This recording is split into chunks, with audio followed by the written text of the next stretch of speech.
அனைவருக்கும் வணக்கம். இன்னைக்கு நாம 5ஆம் வகுப்பு கணக்கு பயிற்சி நூல் பருவம் 3 தொகுத்தறி மதிப்பீட்டு வினாக்களை தான் நம்ம இன்னைக்கு பார்க்க போறோம். முதல்ல பின்வரும் வினாக்களுக்கு விடையளி படத்தை உற்று நோக்கி சரியான விடையை தேர்ந்தெடுக்கிறோம். இங்க பாத்தீங்கன்னா வீடு, தோட்டம், கடை அதுக்கான படங்கள் கொடுத்திருக்காங்க. வீட்டினுடைய சுற்றளவை காண உதவும் வாய்ப்பாடு எதுன்னு எழுதுறோம். இப்போ சுற்றளவுக்கான வாய்ப்பாடுனா அது வடிவத்தை பார்க்குறோம். வடிவம் சதுர வடிவமா இருந்தா 4 இன்ட்டு பக்கம், செவ்வக வடிவமா இருந்தா 2 பெருக்கல் நீளம் கூட்டல் 2 பெருக்கல் அகலம். இது செவ்வக வடிவம். எப்படின்னா நீளம் 12 மீட்டர், அகலம் 16 மீட்டர் இருக்கு. அதனால இது செவ்வக வடிவம். அதனால 2 பெருக்கல் நீளம் கூட்டல் 2 பெருக்கல் அகலம் அப்படின்றது அதுக்கு சரியானது. வீட்டினுடைய சுற்றளவு எவ்வளவு அப்படின்னா இந்த இதுவை நம்ம இந்த ஃபார்முலால அப்படியே போடுறோம். அதாவது நீளத்தை 2ஆல பெருக்கினா 12 பெருக்கல் 2 24, 16 2ஆல பெருக்கிறோம் 16 பெருக்கல் 2 32. இப்போ இது ரெண்டுத்தையும் கூட்டும்பொழுது நமக்கு கிடைக்கிறது 56 மீட்டர். அதுதான் வீட்டினுடைய சுற்றளவு. அடுத்து தோட்டத்தின் சுற்றளவு எவ்வளவு? தோட்டம் பாத்தீங்கன்னா நீளமும் 8 மீட்டர் தான், அகலமும் 8 மீட்டர் தான். அப்போ இது சதுர வடிவத்தில் இருக்கு. அப்ப 4 இன்ட்டு பக்கம், இப்ப 4 8 32. அப்போ 32 மீட்டர் தான் தோட்டத்தினுடைய சுற்றளவு. கடையின் சுற்றளவும் அதே தான். அதனுடைய பக்க அளவு 8 மீட்டர் தான் இருக்கு. 2 பக்கமும் நீளமும் அகலமும் சமமா இருக்கு. அப்போ இது சதுரம். அப்ப சதுரத்தினுடைய சுற்றளவு 4 இன்ட்டு பக்கம். அப்ப 4 இன்ட்டு 8 32. அப்போ 32 மீட்டர் அப்படின்றதான் கடையினுடைய சுற்றளவு. தோட்டத்தின் சுற்றளவும் கடையின் சுற்றளவும் எப்படி இருக்கு அப்படின்னா ரெண்டுமே சமமா இருக்கு. ரெண்டுமே 32 மீட்டர் தான். அதனால சமக்குறி. அடுத்து விடை காணுங்க. இதை கூட்டி போடுறோம். 283 159 கூட்டினா 442. அடுத்தது 453ல 389 கழிச்சா 64. 123ஓட 4 பெருக்கும்போது 492 கிடைக்குது. 484ஓட 4 வகுத்தா 121 நமக்கு கிடைக்கும். அடுத்த கேள்வி, ஒரு வடிவியல் கருவி பெட்டியினுடைய விலை 105 ரூபாய் எனில் அதே போன்று 4 பெட்டிகளின் விலை எவ்வளவுன்னு கேட்கிறாங்க. அதாவது ஒரு பெட்டினே எடுத்துக்கலாம். ஒரு பெட்டியினுடைய விலை 105 ரூபாய். இப்ப 4 பெட்டிகளின் விலைன்னு சொல்லும்போது 105 4களை பெருக்குனா 420 கிடைக்கும். அப்போ 420 ரூபாய் தான் அந்த 4 பெட்டிகளுடைய விலை. அடுத்தது நிரப்புக. இங்க நிரப்புகளை பாத்தீங்கன்னா எண்கள் கொடுத்திருக்காங்க. 8 1 16 16 25 இந்த எண்களை குறிக்கும் சொல். அதாவது ஏபிசிடிக்கு நம்ம இந்த எண்களை போடணும். ஏ 1, பி 2, சி 3 போடுவோம் இல்லையா? அதை ஞாபகத்துல படுத்திக்கணும் இங்க. அப்போ 8ன்ற எண்ணுக்கு வர எழுத்து எச், 1ன்ற எழுத்துக்கு ஏன்ற எழுத்து வரும். 16க்கு பி, இன்னொரு 16க்கும் பி தான் வரும். 25க்கு ஒய் என்ற எழுத்து வரும். ஆக ஹாப்பின்ற வேர்டு இங்க வரும். அடுத்து ஹங்கிரி இந்த சொல்ல குறிக்கும் எண்கள் எழுதுறோம். எச்சுக்கு 8, யூ என்ற எழுத்துக்கு 21, என் என்ற எழுத்து 14, ஜி என்ற எழுத்துக்கு 7, ஆர் என்ற எழுத்துக்கு 18, ஒய் என்ற எழுத்துக்கு 25 வரும். இந்த அந்த எண்களை நம்ம கரெக்டா பார்த்து எடுத்து எழுதுங்க. இப்ப கேட்ச் என்ற வேர்டுக்கு இந்த எண்கள் வந்தா மேட்ச் என்ற வேர்டுக்கு என்ன எண்கள் வரும் அப்படின்னு கேட்கறாங்க. கேட்ச்ல சி என்ற எழுத்துக்கு 3 வருது இல்லையா? அப்ப மேட்ச்ல எம் என்ற எழுத்துக்கு மட்டும் பார்த்து எழுதினா போதும். மற்றது எல்லாமே இங்கே இருக்கு. ஏடிசிஹெச்சுக்கு இங்கே இருக்கு எண்கள். அதை நம்ம அப்படியே எடுத்துக்கலாம். இப்ப எம்முக்கு வர எழுத்து 13, ஏக்கு இங்கே வருது இல்லையா? 1 20 3 8. அதே தான் இங்கே அதே தான் தொடர்ந்து வரும்.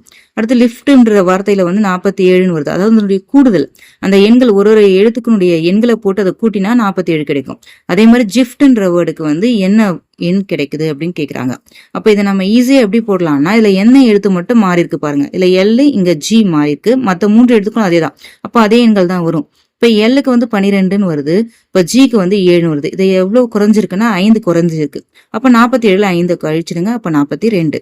அடுத்து கிளாஸ் என்ற எழுத்தினுடைய கூடுதல் 54 வருது. அதே மாதிரி ரூம் என்ற எழுத்தினுடைய எண்களை போட்டு கூட்டினா 61 கிடைக்கும்.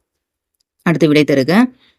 இங்க பாத்தீங்கன்னா பொருட்கள் 5 பொருட்கள் இருக்கு. குடை, அப்புறம் நம்முடைய கை கடிகாரம், பை, பந்து, நாற்காலி. இதனுடைய விலைப்பட்டியலும் கொடுத்திருக்காங்க. கைப்பையும் கடிகாரத்தினுடைய விலை மொத்த விலை விளக்கிக்கிறாங்க. அப்போ இது ரெண்டுத்தினுடைய விலையை கூட்டும்போது நமக்கு கிடைக்கிறது 500. நாற்காலி வாங்கிய பின்பு ரூபாய் 500 கடைக்காரரிடம் கொடுத்தால் அவர் மீதம் எவ்வளவு தொகை கொடுப்பார்? கடைக்காரர்கிட்ட 500 ரூபாய் கொடுக்குறோம். நாற்காலி 275 ரூபாய் தான். அப்ப 500ல 275 கிடைச்சா கிடைக்கிறது 225. அப்ப கடைக்காரர் நம்ம கிட்ட 225 ரூபாய் கொடுப்பார். 14 பந்துகளின் விலை. ஒரு பந்து 45 ரூபாய். அப்ப 14 பந்துகளின் விலை என்னும் போது 45 14ஓட பெருக்குனா 630. இப்ப 14 பந்துகளின் விலை 630 ரூபாய். ஒரு குடைக்கான தொகையை 5 நண்பர்கள் தங்களுக்குள் சமமாக பங்கிட்டு செலுத்தினால் ஒருவர் செலுத்தும் தொகை எவ்வளவு? ஒரு குடைக்கான விலை 180 ரூபாய் தான் ஒரு குடைக்கான விலை. அந்த குடைக்கான விலையை 180 ரூபாய 5 பேர் சமமா பிரிச்சு கொடுக்குறாங்க, பங்கிட்டு கொடுக்குறாங்க 180 ரூபாய். அப்போ சம பங்கீடுன்னு சொல்லும்போது வகுக்கணும். 180 வந்து 5ஆல வகுக்கிறோம். 5ஆல வகுத்தா கிடைக்கிறது வந்து 36. அப்போ ஒவ்வொருத்தரும் 36 ரூபாய் கொடுக்குறாங்க. கேள்வி, உன்னிடம் 1000 ரூபாய் உள்ளது. நீ மேற்காணும் அனைத்து பொருள்களையும் வாங்கினால் உன்னிடம் மீதம் எவ்வளவு தொகை இருக்கும்? என்கிட்ட இப்போ 1000 ரூபாய் இருக்குன்னு வச்சுக்கோங்களேன். இப்போ இங்க இருக்கிற நான் எல்லா பொருளையும் நான் வாங்கினா என்கிட்ட மிச்சம் எவ்வளவு இருக்குன்னு தானே கேள்வி கேட்குறாங்க. அப்போ இதை எல்லாத்தையும் நம்ம கூட்டினா மொத்தம் கிடைக்கிறது 1000 தான். அப்போ என்கிட்ட மிச்சம் எதுவுமே இருக்காது. அந்த 1000 ரூபாய்க்கு நான் இந்த எல்லா பொருட்களையுமே நான் அப்படியே வாங்கிக்கிறேன். அப்போ 0, மீதம் வந்து 0. பின்வரும் எண்களை வந்து அருகில் உள்ள 10க்கு முழுமைப்படுத்தி அதன் உண்மை மதிப்புக்கும் உத்தேச மதிப்புக்கும் உள்ள வித்தியாசத்தை எழுதுறோம். முதல்ல உண்மை மதிப்பை கண்டுபிடிக்கிறோம், அப்புறம் உத்தேச மதிப்பை கண்டுபிடிக்கிறோம், அப்புறமா அதுக்கான வித்தியாசத்தை எழுதலாம். முதல்ல உண்மை மதிப்பு இங்க கூட்டணும் இல்லையா? 572ஐயும் 389ஐயும் கூட்டுறோம். கூட்டினா 961. அதே மாதிரி இது உத்தேச மதிப்புன்னும் போது 10க்கு தான் முழுமைப்படுத்த சொல்றாங்க. 572 10க்கு முழுமைப்படுத்தினா 570, 389 10க்கு முழுமைப்படுத்தினா 390. அப்ப இதனுடைய கூடுதல் வந்து 960. இப்ப இது ரெண்டுத்துக்கான வித்தியாசம் 1. அடுத்து 999 99, இதனுடைய உண்மை மதிப்புகளை கூட்டினா 1098. உத்தேச மதிப்பு வந்து 999க்கு 1000, 99க்கு வந்து 100. இப்ப இதை கூட்டினா 1100. இதனுடைய வித்தியாசம் 2. அடுத்து 532 197, இதை கழிக்கணும். இதனுடைய உண்மை மதிப்புகளை கழிச்சா 335 கிடைக்குது. இதனுடைய தோராய மதிப்பு அதாவது உத்தேச மதிப்பு 532க்கு வந்து 530, 197 வந்து 200ன்னு வரும். இதை கழிக்கும் போது 330 கிடைக்குது. அப்ப இது இரண்டுக்குமே உள்ள வித்தியாசம் 5. உண்மை மதிப்பு வந்து 41 பெருக்கல 11, இதை பெருக்கினா 451 கிடைக்கும். உத்தேச மதிப்பு வந்து 41ன்றது 40, 11 உத்தேச மதிப்பு 10, இது ரெண்டுத்தையும் பெருக்கினா 400. அப்ப 400. இது இரண்டுக்கும் உள்ள வித்தியாசம் வந்து 51. அதே மாதிரிதான் இங்க வகுத்தல் 56 வகுத்தல் 14, இத உண்மை மதிப்புகளை அப்படியே வகுத்தா வந்து 4 முறை வரும். அப்போ உண்மை மதிப்பு வந்து 4, உத்தேச மதிப்பு வந்து 56க்கு வந்து 60, 14க்கு 10. இப்ப இதை வகுத்தா 6ன்னு கிடைக்குது. உண்மை மதிப்புக்கும் உத்தேச மதிப்புக்கும் இடையில இருக்கிற வித்தியாசம் 2. அடுத்தது அட்டவணையை நிரப்புக. இங்க வந்து பண மதிப்புக்கு அதை வந்து மதிப்பு வகைப்பாட பிரிச்சு எழுதுறோம். 865 எப்படி மதிப்பு வகைப்படுத்தலாம் அப்படின்னா 500, 200, 100, 50, 10, 5 அப்படின்னு அதை வகைப்படுத்தலாம். இங்க கொடுக்கப்பட்ட ஆல்ரெடி வகைப்பாடா கொடுத்திருக்காங்க. இதை சேர்க்கும் போது 200, 200, 400, 50, 450, இது ஒரு 20, 470, இங்க 2 சேர்க்கும் போது 10, 480, இந்த 2 1 3 483. அதே மாதிரி இங்க இருக்க வகைப்பாடுகளை சேர்க்கும் போது 740. இங்க 917 எப்படி நம்ம வகைப்படுத்தலாம் அப்படின்னா 500, 200, 200, 10, 5, 2, அது 917 வரும். அடுத்து 273 நம்ம வகைப்படுத்தும் போது 100, 100, 50, 20, 2, 1 அப்படின்னு நம்ம வகைப்படுத்தலாம். அடுத்து சரியா தவறா அப்படின்னு எழுதுறோம். இங்க வந்து பின்னங்கள் கொடுத்திருக்காங்க. இந்த பின்னங்கள்ல வந்து மிகப்பெரிய பின்னம் 3/4ன்றாங்க. அது வந்து சரி.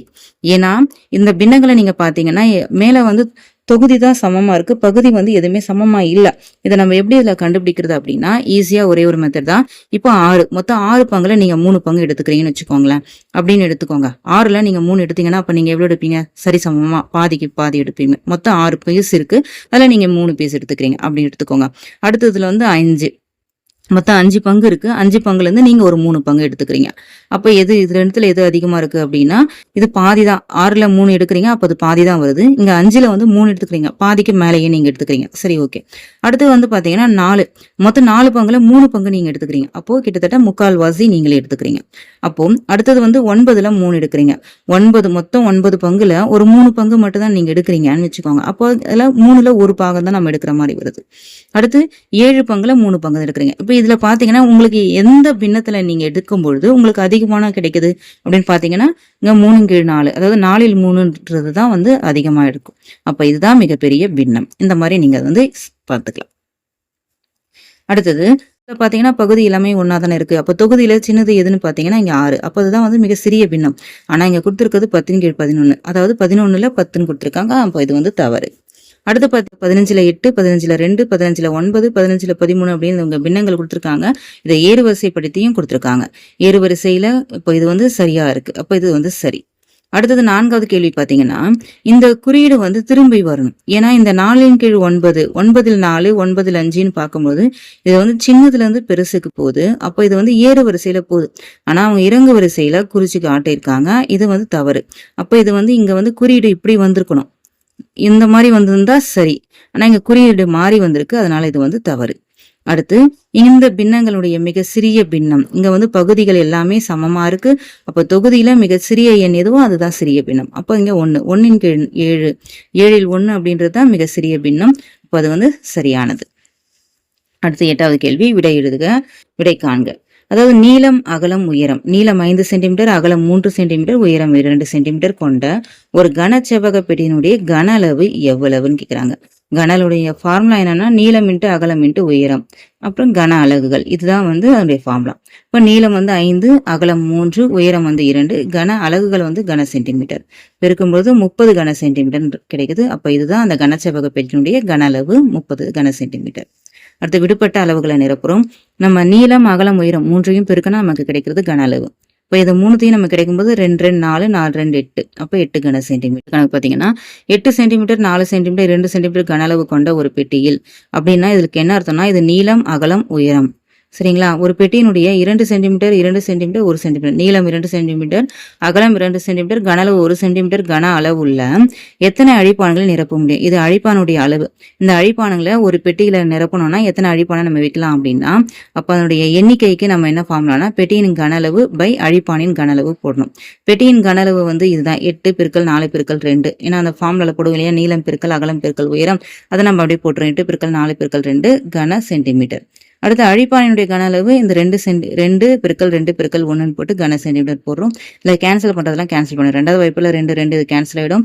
இங்கே பார்த்தீங்கன்னா 1 2 2 2 2 4. இப்போ மிச்சம் இருக்கிறத பெருக்குங்க. இங்கே கன சென்டிமீட்டருக்கு கன சென்டிமீட்டர் போயிடும். மிச்சம் இருக்கிறது 8 2 தான். 8 2 16. அப்போ இதில் வந்து 16 அழிப்பான்களை நம்ம நிரப்பலாம் அந்த பெட்டியில். அடுத்தது 9 கீழ் 32, 32ல் 9, அப்புறம் 18 கீழ் 32. இது 2 பின்னங்களையும் கூட்டினா நமக்கு கிடைக்கிறது. பகுதிகள் ஒரே மாதிரி இருந்தா மேல இருக்கிற தொகுதிகளை நம்ம அப்படியே கூட்டிக்கலாம். 9ஐயும் 18ஐயும் கூட்டினா 27. அப்போ 27 கீழ் 32. அடுத்து 27 கீழ் 35 கழித்தல் 21 கீழ் 35. இப்போ இது ரெண்டுத்தையும் கழிக்கும் போது 27ல் 21 கழிச்சா நமக்கு கிடைக்கிறது 6, 6 கீழ் 35. அடுத்து 32ல் 21 கழித்தல் 32ல் 18, அதாவது 21 கீழ் 32 கழித்தல் 18 கீழ் 32. இப்போ இது ரெண்டுத்தையும் கழிக்கும் போது நமக்கு கிடைக்கிறது 3, 3 கீழ் 32. அடுத்து 14/35 கூட்டல் 14/35. இப்போ இங்க பகுதியும் ஒரே மாதிரி இருக்கு. அப்போ தொகுதிகளை கூட்டிக்கிறோம். தொகுதிகளை கூட்டினா 14ஐயும் 18ஐயும் கூட்டினா 32. இப்போ இதுக்கு நேரா இருக்கு இதனுடைய விடை. அடுத்து 31/32 கழித்தல் 14/32. இப்போ இதுலயும் வந்து பாத்தீங்கன்னா பகுதிகள் ஒரே மாதிரி இருக்கு. அதனால தொகுதிகளை கழிக்கிறோம். தொகுதிகளை கழிச்சா கிடைக்கிறது 17, 17/32 அப்படின்றது தான் இதற்கான விடை. அடுத்து வேற்றின பின்னங்களை நம்ம இங்க வட்டம் போடுறோம். வேற்றின பின்னங்கள் அப்படின்றது பகுதிகள் வந்து வித்தியாசமா இருந்தா அது வேற்றினங்கள், பகுதிகள் ஒரே மாதிரி இருக்கிறது அது ஓரினங்கள். அப்ப இங்க வேற்றினங்கள் போது பகுதிகள் வேற வேற மாதிரி இருக்கிற இந்த பின்னங்களை மட்டும் நம்ம இங்க வட்டம் போடுறோம். அடுத்தது கட்டங்களை நிரப்புறோம். இங்க கட்டங்களை நிரப்பும் போது இங்க எந்த எண் இருக்கோ அது வந்து எதன் அடிப்படையில அந்த எண் வந்திருக்குது அப்படின்னு கண்டுபிடிச்சிட்டா நம்ம அடுத்த எண்ணை நமக்கு ஈஸியா கண்டுபிடிச்சலாம். இப்ப இங்க வந்து 9, இங்க 72. அப்போ 9 8ஆல பெருக்குனா தான் நமக்கு 72 கிடைக்கும். அப்போ அதே 8 இந்த கீழே இருக்கிற பகுதியால பெருக்குனா நமக்கு இந்த விடுபட்ட எண் கிடைச்சிடும். அப்போ 15 8 பெருக்குனா 120. அடுத்த 5 வந்து 10ஆல பெருக்குனா தான் நமக்கு 150 வரும். அப்போ அதே போல இங்க 9 10ஆல பெருக்கிறோம்.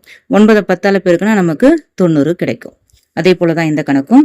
இங்க வந்து எண் வந்து விடுபட்டிருக்கு. 56 77 தான் கொடுத்துருக்காங்கன்னு வச்சுக்கோங்களேன். இப்போ 11 எதனோட பெருக்குனா 77 வரும், 7ஆல பெருக்குனா 77 வரும். அப்ப எந்த எண்ணை 7ஆல பெருக்குனா 56 வரும்னு பார்க்கணும். அப்போ 8, அப்போ 8 7ஆல பெருக்குனா தான் 56 கிடைக்கும். அப்ப நம்ம 8ன்னு ஃபில் பண்ணிக்கிறோம். அடுத்த பாக்ஸ்ல பாத்தீங்கன்னா இப்போ 8 11 கிடைச்சிருச்சு. இந்த 8க்கும் இந்த 26 4க்கும் என்ன சம்பந்தம்னு பாருங்க. அப்போ 8 3ஆல பெருக்குனா நமக்கு 24 கிடைக்கும். 8 3 24. அப்போ அதே மாதிரி 11 3ஆல பெருக்குனா 11 3 33. அப்ப இந்த இடத்துல 33 வரணும். அடுத்த கேள்வி, மீச்சிறு பொது மடங்கு கண்டறிஞ்சு ஓரின பின்னங்களா மாத்தணும். இங்க வந்து பின்னங்கள், இந்த பின்னங்களை பாத்தீங்கன்னா பகுதிகள் வந்து வேற வேற மாதிரி இருக்கு. அதனால பகுதிகளை முதல்ல எடுத்து அதுக்கு மீச்சிறு பொது மடங்கு கண்டுபிடிக்கிறோம். அதாவது 18க்கும் 27க்கும் மீச்சிறு பொது மடங்கு வந்து 54 கிடைக்குது. அந்த 54 நம்ம இங்க எடுத்துட்டு வரோம். 5/18 போட்டு 54 எத்தனை முறை வரும்னு பாக்குறோம். 18ல வந்து 3 முறை வரும். இப்போ அதே முறை நம்ம மேல போட்டோம்னா 5 3 15. அப்போ 15 மேல வந்துரும் இங்க. அதே மாதிரி 8/27ல இந்த மீச்சிறு பொது மடங்கு 54 கிடைச்சதுலயே அந்த 54 போடுறோம். அப்போ இந்த இடத்துல பாத்தீங்கன்னா 27 வந்து 2ஆல பெருக்குனா நமக்கு 54 வரும். அதே 2 மேல போட்டோம்னா 8 2 16. அப்போ நமக்கு கிடைத்த ஓரின பின்னங்கள் வந்து 15/54 16/54. அடுத்தது விடை காண்க. இங்க வந்து சதுரங்கள் இதெல்லாம் வந்து ஒரு சின்ன 1 சென்டிமீட்டர் அளவு இருக்கிற சதுரங்கள், பரப்பளவு இருக்கிற சதுரங்கள். இந்த சதுரத்துல சம பரப்பளவு கொண்ட படங்கள் எதுன்னு கேக்குறாங்க. அப்போ பரப்பளவு அப்படின்றது உள்ள இருக்கதானே, இது வந்து 1 சதுர சென்டிமீட்டர். ஒரு பாக்ஸும் 1 சதுர சென்டிமீட்டர் நம்ம கணக்கெடுத்து, அப்போ இதனுடைய பரப்பளவு வந்து 12. அதே மாதிரி எல்லா பாக்ஸும் நம்ம எண்ணும் பொழுது இது வந்து 11 பில, சில வந்து 12, டியும் 12 கிடைக்குது. அப்போ இதுல சம பரப்பளவு கொண்ட படங்கள் எது அப்படின்னா ஏ, சி மற்றும் டி. அடுத்த கேள்வி பார்க்கலாம். மோகன் தன் செவ்வக மற்றும் சதுர வடிவ வயல்களை உழுவதற்கு 1 சதுர மீட்டருக்கு 15 ரூபாய் செலவு செய்தார் எனில் அவர் செலவு செய்த மொத்த தொகை எவ்வளவுன்னு கேக்குறாங்க. அவர்கிட்ட 2 வயல் இருக்கு. செவ்வக வடிவத்துல ஒரு வயல் இருக்கு, சதுர வடிவத்துல ஒரு வயல் இருக்கு. இப்போ முதல்ல நாம என்ன பண்றோம்னா அந்த 2 வயலுடைய பரப்பளவை கண்டுபிடிச்சுக்கிறோம். இப்போ செவ்வக வயலின் பரப்பளவு சொல்லும்போது செவ்வகத்துடைய பரப்பளவு நீளம் பெருக்கல் அகலம். நீளம் வந்து 30 மீட்டர், அகலம் 18 மீட்டர். அப்போ ரெண்டுத்தையும் பெருக்கும்போது 30 18 பெருக்குன்னா 540 சதுர மீட்டர். இதே போலதான் சதுர வயலுடைய பரப்பளவு கண்டுபிடிக்கும். சதுர வயலுடைய பரப்பளவுக்கான ஃபார்முலா வந்து பக்கம் இன்ட்டு பக்கம். பக்கம் வந்து 24 மீட்டர். அப்ப 24 பெருக்கல் 24 பெருக்கும்போது 576 சதுர மீட்டர். இப்ப இந்த 2 பரப்பளவையும் முதல்ல நம்ம கூட்டிக்கிறோம். ரெண்டுத்தையும் கூட்டினா நமக்கு கிடைக்கிறது வந்து 1116. இதுதான் வந்து அந்த வயலுடைய அந்த சதுர வடிவம் செவ்வக வடிவ வயலுடைய மொத்த பரப்பளவு வந்து 1116 சதுர மீட்டர். இப்போ 1 சதுர மீட்டருக்கு 15 ரூபாய் செலவாகுது உழுவதற்கு 1 சதுர மீட்டருக்கு 15 ரூபாய் செலவாகுது அப்படின்னா 1116 சதுர மீட்டருக்கு எவ்வளவு செலவாகும் அப்படின்னு பார்க்கணும். அப்போ 1116 பெருக்கல் 15, அது 15ஆல பெருக்கும்போது 16,740 ரூபாய் செலவாகும். ஒரு அரங்கத்தை அந்த தரைய வந்து பளிங்கு கல்ல கொண்டு நிரப்புறாங்க. ஒரு பளிங்கு கல்லுடைய அளவு மட்டும் 90 சதுர சென்டிமீட்டர். அந்த மாதிரி 200 பளிங்கு கற்களை அங்க வைக்கிறாங்க அப்படின்னா அந்த அரங்கத்தினுடைய மொத்த பரப்பு எவ்வளவு அப்படின்னு கண்டுபிடிக்கணும். இதுதான் இந்த கேள்வி. அப்போ ஒரு பளிங்கு கல்லினுடைய பரப்பளவு 90 சதுர சென்டிமீட்டர். மொத்த பளிங்கு கல்லின் எண்ணிக்கை அங்க மொத்தமா 200 பளிங்கு கற்கள் பயன்படுத்துறாங்க. அப்ப தளத்தினுடைய மொத்த பரப்பளவு சொல்லும்பொழுது கல்லின் பரப்பு பெருக்கல் கற்களின் எண்ணிக்கை. கல்லின் பரப்பு வந்து 90, கற்களினுடைய எண்ணிக்கை வந்து 200. ரெண்டுத்தையும் பெருக்கினா 18,000 சதுர சென்டிமீட்டர். அப்ப அந்த அரங்கத்தினுடைய மொத்த பரப்பு என்னன்னா 18,000 சதுர சென்டிமீட்டர். இனியன் வந்து எண்ணெய் கடையை வச்சிட்டு இருக்கான். அவனுடைய எண்ணெய் கடையில எண்ணெயினுடைய இருப்பு விவரம் இங்க கொடுத்துருக்காங்க. நல்லெண்ணெய் வந்து 25 லிட்டர் இருக்கு. கடலை எண்ணெய் வந்து 20 லிட்டர் 600 மில்லி லிட்டர் இருக்கு. தேங்காய் எண்ணெய் 12 லிட்டர் 50 மில்லி லிட்டர் இருக்கு. சூரியகாந்தி எண்ணெய் வந்து 12 லிட்டர் 540 மில்லி லிட்டர் இருக்கு சூரியகாந்தி எண்ணெய். சரி, இப்ப இருப்பில் உள்ள கடலை எண்ணெய் மில்லி லிட்டர்ல மாத்தி எழுதணும். அதாவது இருப்பில் இருக்கிற கடலை எண்ணெய் வந்து 20 லிட்டர் 600 மில்லி லிட்டர். அது மில்லி லிட்டர்ல மாத்தினா 20,600 மில்லி லிட்டர். தேங்காய் எண்ணெய் வந்து இருக்கிறது 12 லிட்டர் 50 மில்லி லிட்டர் இருக்கு. அதனுடைய மில்லி லிட்டர்ல மாத்தும் போது 12,050 மில்லி லிட்டர். இரண்டாவது கேள்வி. ராகவி 2 லிட்டர் 500 மில்லி லிட்டர் நல்லெண்ணெய், 1 லிட்டர் 75 மில்லி லிட்டர் கடலை எண்ணெய் மற்றும் 250 மில்லி லிட்டர் தேங்காய் எண்ணெய் வாங்கினால் ராகவிக்கு விற்ற எண்ணெயின் மொத்த அளவு எவ்வளவுன்னு கேக்குறாங்க. மொத்த அளவுன்னும் போது எல்லாத்தையும் நம்ம கூட்டினோம். நல்லெண்ணெயை எழுதிக்கிறோம் 2 லிட்டர் 500 மில்லி லிட்டர். லிட்டரை தனியா மில்லி லிட்டரை போட்டு கூட்டினா 3 லிட்டர் 825 மில்லி லிட்டர். அந்நாளில் மொத்தம் 18 லிட்டர் 250 மில்லி லிட்டர் நல்லெண்ணெய் விற்பனை ஆனது எனில் மீதமுள்ள நல்லெண்ணெயின் அளவு காண்க. இது கேள்வி. மொத்தம் முதல்ல நல்லெண்ணெய் வந்து 25 லிட்டர் இருக்குது. இருப்பு இருக்கிறது 25 லிட்டர். இந்த 25 லிட்டர்ல தான் 18 லிட்டர் 250 மில்லி லிட்டரை வித்திருக்காங்க. அப்ப 25 லிட்டர்ல இருந்து 18 லிட்டர் 250 மில்லி லிட்டரை கழிச்சா மீதம் நமக்கு கிடைக்கிறது 6 லிட்டர் 700. அப்ப அதுதான் மீதமுள்ள இருப்பு 6 லிட்டர் 750 மில்லி லிட்டர். அடுத்து பல்லவி 500 மில்லி லிட்டர் கொள்ளளவுடைய 4 பாக்கெட்டுகள் தேங்காய் எண்ணெய் வாங்கினாள். பல்லவி வாங்கிய தேங்காய் எண்ணெயின் மொத்த அளவு எவ்வளவு? 500 மில்லி லிட்டர் அளவு இருக்கிற 4 பாக்கெட்டை வாங்குறான். அப்போ 500 மில்லி லிட்டர் பாக்கெட்டுடைய எண்ணிக்கை 4 இல்லையா? அப்போ 500 பெருக்கல் 4 விட்டு பெருக்குனா நமக்கு கிடைக்கிறது 2000 மில்லி லிட்டர் இல்லைன்னா 2 லிட்டர். அப்போ பல்லவி வாங்கிய தேங்காயினுடைய மொத்த அளவு வந்து 2 லிட்டர். அடுத்த கேள்வி, 5வது கேள்வி. இனியன் தன் கடையில் இருந்த சூரியகாந்தி எண்ணெயை 6 குடுவைகளில் சமமாக ஊற்றினார் எனில் அவர் குடுவையில் ஊற்றப்பட்ட எண்ணெயின் அளவு எவ்வளவு? சூரியகாந்தி எண்ணெயை வந்து 6 குடுவையில சமமா பிரிச்சு ஊத்துறாரு. இப்போ அவர்கிட்ட இருக்கிற சூரியகாந்தி எண்ணெயினுடைய இருப்பு எவ்வளவுன்னா 12 லிட்டர் 540 மில்லி லிட்டர் இருக்கு. அது 6 குடுவையில பிரிக்கிறாரு. அப்போ 6 அளவு வகுக்கிறோம். 6 அளவு வகுத்தா 12, 6 அளவு வகுத்தா 2, 540 6 அளவு வகுத்தா 90. அப்ப 2 லிட்டர் 90 மில்லி லிட்டர். அப்போ ஒவ்வொரு குடுவையிலையும் ஊற்றப்பட்ட எண்ணெயுடைய அளவு வந்து 2 லிட்டர் 90 மில்லி லிட்டர். நன்றி.